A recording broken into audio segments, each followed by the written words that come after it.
So a good way to keep players engaged in terms of another serving competition to do is what we call best serve.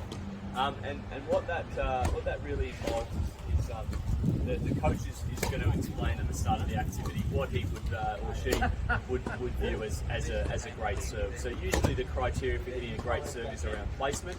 So if a player sort of hits a serve and it lands near this sideline through here, if they're serving from that side, or near the tee, placement is obviously a key criteria. Power is a key criteria, and spin is also one as well. If a player hits the ball with a bit of slice and the ball's curving, then it's going to make it difficult for a returner to hit the ball back. So the way this particular scenario works is that the coach would sort of say to the group, okay, here's the criteria for best serve.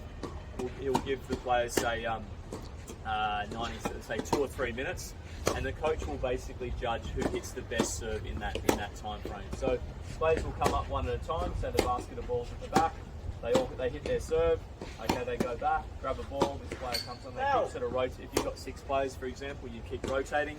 But the way the game is won is literally the coach judges who hits the best serve in that round, and then they restart and they go into a new round. So a really good way to get players focused on or understanding, first of all, what makes a great serve, so placement, power and spin, and it also gets them competing to try and hit that serve every time as well. So often if you're doing say a 15-minute serving rotation, you might have players warm up for 5 or 10 serves, and then after that they'll essentially be going into 3 or 4 or 5 rounds of best serve, and we'll see who wins the most number of games.